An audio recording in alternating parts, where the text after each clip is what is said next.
गणगौर कथा शिव और पार्वती की अद्भुत कहानी। एक बार भगवान शंकर पार्वती जी एवं नारद जी के साथ भ्रमण हेतु चल दिए। वे चलते चलते चैत्र शुक्ल तृतीया को एक गांव में पहुंचे। उनका आना सुनकर ग्राम की निर्धन स्त्रियां उनके स्वागत के लिए थालियों में हल्दी अक्षत लेकर पूजन हेतु तुरतम पहुंच गई। पार्वती जी ने उनके पूजा भाव को समझकर सारा सुहाग रस उन पर छिड़क दिया। वे अटल सुहाग प्राप्त कर लौटी। धनी वर्ग की स्त्रियां थोड़ी देर बाद अनेक प्रकार के पकवान सोने चांदी के थालों में सजाकर पहुंची। इन स्त्रियां को देखकर भगवान शंकर ने पार्वती से कहा, तुमने सारा सुहाग रस तो निर्धन वर्ग की स्त्रियों को ही दे दिया, अब इन्हें क्या दोगी? पार्वती जी बोली, प्राणनाथ, उन स्त्रियों को ऊपरी पदार्थों से बना रस दिया गया है, इसलिए उनका रस धोती से रहेगा, परंतु मैं इन धनी वर्ग की स्त्रियों को अपनी अंगुली चीरकर रक्त का सुहाग रस दूंगी, जो मेरे समान सौभाग्यवती हो जाएंगी। जब इन स्त्रियों ने पूजन समाप्त कर लिया, तब पार्वती जी ने अपनी अंगुली चीरकर उस रक्त को उनके ऊपर छिड़क दिया। जिस पर जैसे छींटे पड़े उसने वैसा ही सुहाग पा लिया।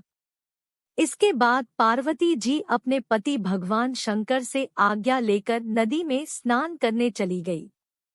स्नान करने के पश्चात बालू की शिवजी की मूर्ति बनाकर पूजन किया, भोग लगाया तथा प्रदक्षिणा करके 2 कणों का प्रसाद खाकर मस्तक पर टीका लगाया।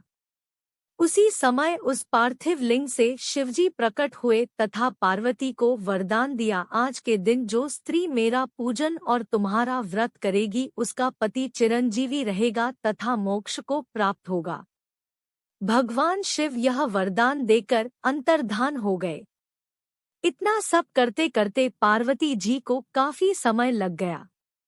पार्वती जी नदी के तट से चलकर उस स्थान पर आई जहां पर भगवान शंकर नवरात्रि से अगले 9 दिनों तक मां दुर्गा के 9 शिवजी ने विलंब से आने का कारण पूछा तो इनमें मां पार्वती जी बोली, ब्रह्मचारी मेरे भाई भावस नदी किनारे कुष्मांडा स्कंदमाता उन्होंने मुझसे दूध भात खाने तथा गौरी और सिद्धिदात्री की पूजा अर्चना इसी कारण से आने में देर हो गई। नवरात्रि से पहले घर ले जानकर ये अंतर्यामी भगवान शंकर नहीं होगी भात की खाने का लालच में से नदी तट नववर्ष का भी आरंभ हो जाता है। पार्वती जी ने चैत्र नवरात्रि से अगले 9 दिनों तक मां दुर्गा के 9 स्वरूपों की पूजा होती है। अपनी अनन्य शास्त्र के जानकारों का कहना है कि नवरात्रि से पार्वती घर की अच्छी तरह सफाई करे और घर में शुद्धता नदी तट पर माया का महल दिखाई जरूर लेकर आए। वहाँ महल के अंदर या चांदी का सिक्का नवरात्रि के दौरान पार्वती का या चांदी का सिक्का लाना भी 2 दिन वहाँ शुभ माना जाता है। तीसरे दिन पार्वती पर माता लक्ष्मी या भगवान गणेश की चित्र बना हुआ हो तो ये तैयार भी ज्यादा मंगलकारी होगा। पार्वती जी रूठ कर लेकर अपने घर के मंदिर में स्थापित कर दी। परिस्थिति में भगवान शिव का भी घर की बैठक में